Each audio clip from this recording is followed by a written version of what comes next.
नमस्कार दोस्तों, मैं हूं Shajapur live news channel director Rahul Chauhan.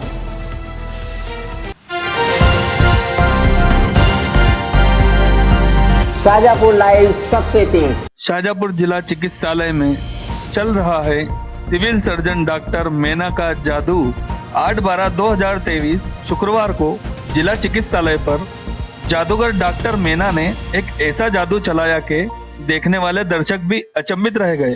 यहाँ एक दिवस पूर्व ही गंदगी का अंबार बना चिकित्सालय शुक्रवार को स्वर्ग सा देखने को मिला।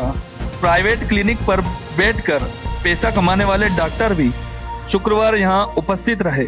चिकित्सालय के बाहर बैठे वाहन स्टैंड ठेकेदार काका भी जहां 10 से लेकर 40 रुपए लेते थे, वहीं शुक्रवार वह भी 5 रुपए प्रति मोटरसाइकिल लेते नजर आए। परंतु वाहन स्टैंड रसीद इस दिन भी किसी को वितरित नहीं की गई। प्रशासन के द्वारा जो लिफ्ट चिकित्सालय में बंद है, उन पर किसी की नजर नहीं पड़ी। दरअसल इस चमत्कार की वजह यह है कि डॉक्टर अमित पालाकर की टीम असेसमेंट के लिए जिला चिकित्सालय पहुंची, जिसकी सूचना शायद जिला चिकित्सालय के जादूगर डॉक्टर मेना को कुछ दिन पूर्व ही पता चली, जिसको लेकर निरीक्षण के पहले ही एक दिवस के लिए चिकित्सालय को जादूगर ने अपने जादू से स्वर्ग सा सजा दिया, जिसको लेकर हमारे रिपोर्टर आकाश मालवी ने निरीक्षण करता डॉक्टर अमित पालाकर से सवाल भी किया, परंतु इनके द्वारा बात को पलट दिया गया। निरीक्षण के दौरान आपको क्या क्या सुविधा और असुविधा मिलेगी?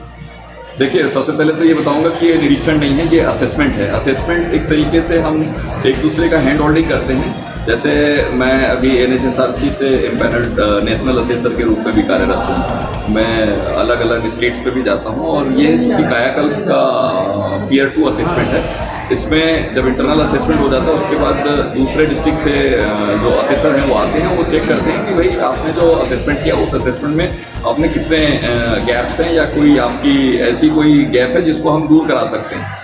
उन गैप्स के बारे में डिस्कशन किया। अभी जैसे हॉस्पिटल को देखा तो काफ़ी अच्छी फैसिलिटीज़ प्रोवाइड कर रहे हैं। कुछ एक जगहों पर जहाँ पर सुधार की गुंजाइश है वो जगहों पे हमने डिस्कशन भी किया है और जो साफ़ सफाई भी काफ़ी अच्छी देखने को मिली है। साथ ही मरीजों को जो सुविधाएं देनी हैं वो सुविधाओं को ये कितने अच्छे तरीके से दे रहे हैं, ये असेसमेंट का एक मोटिव होता है जो यहाँ काफ़ी अच्छे तरीके से इन लोगों के द्वारा निभाया जा रहा है। सर, जो आपकी टीम है उनमें से कोई एक ऐसा विभीषण है जो राम जी के बारे में मतलब आकर बताता है, क्योंकि ये 24 घंटे पहले भी 24 घंटे के अंदर इतना बड़ा चमत्कार पाया गया, तो उसके बारे में आप कुछ बोलें?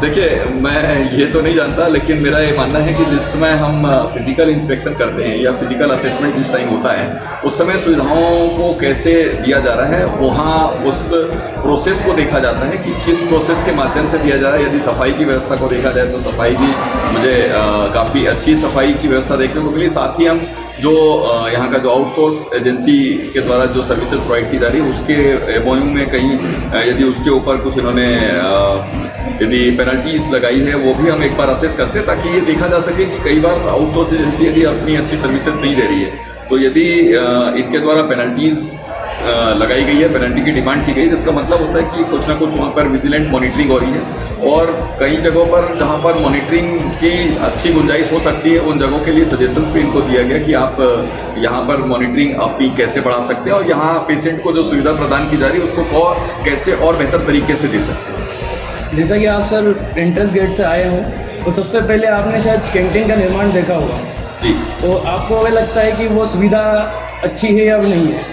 देखिए, ये चूँकि लोकल लेवल पे बहुत सारी चीज़ों का डिस्कशन जो है लोकल जो एडमिनिस्ट्रेटिव ऑफिसर्स हैं उनके द्वारा गवर्न होता है और बेसिक हमारा जो पर्पज़ ये होता है कि हॉस्पिटल प्रीमाइस जो है वो हॉस्पिटल प्रीमाइस पूरा इंटैक्ट होना चाहिए और हॉस्पिटल प्रीमाइस के अंदर मरीजों को जो सुविधाएँ दी जानी हैं वो सुविधाएँ उनको मिलनी चाहिए।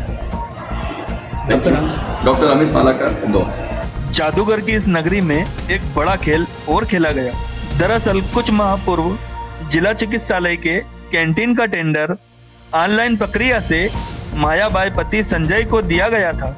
इनके द्वारा 2,25,000 राशि जिला चिकित्सालय के खाते में जमा कर दी गई है। टेंडर लेने के बाद कैंटीन निर्माण भी डॉक्टर मेना की ही सहमति से किया गया, क्योंकि सिविल सर्जन की बिना अनुमति के जिला चिकित्सालय में एक ईंट का निर्माण भी किया जाना असंभव है। इसी कारण के चलते जब कैंटीन निर्माण के स्थान पर आपत्ति आई तो डॉक्टर मीना ने कैंटीन के स्थान को लेकर आपत्ति जताई एवं कैंटीन प्रारंभ के कार्य पर रोक लगाई। कैंटीन का टेंडर लेने वाली मायाबाई के पति लकवाग्रस्त है, जिसके चलते मायाबाई की आर्थिक स्थिति बहुत दयनीय है। इनकी सहायता के लिए कैंटीन के स्थान परिवर्तन को लेकर चैनल के डायरेक्टर ने जब डॉक्टर मीना से बात की, उन्होंने रोगी कल्याण समिति अध्यक्ष शाजापुर कलेक्टर किशोर कन्याल का नाम लिया, जिसके उपरांत चैनल स्टाफ ने शाजापुर कलेक्टर से जिला चिकित्सालय में निर्मित कैंटीन के स्थान को परिवर्तन कर सुचारू रूप से प्रारंभ करवाने की मांग की, जिसके फलस्वरूप शाजापुर कलेक्टर ने डॉक्टर मीना को स्थान परिवर्तन कर कैंटीन प्रारंभ करवाने की सूचना की। कलेक्टर के आदेश के बाद भी अभी तक जिला चिकित्सालय के कैंटीन को लेकर कोई एक्शन नहीं लिया गया। सिविल सर्जन डॉक्टर मीना की मनमानी के चलते एक परिवार आर्थिक रूप से अत्यंत पीड़ित है। अब देखना यह है शाजापुर जिला कलेक्टर के आदेश का कितनी जल्दी पालन होता है। शाजापुर लाइव सबसे तेज।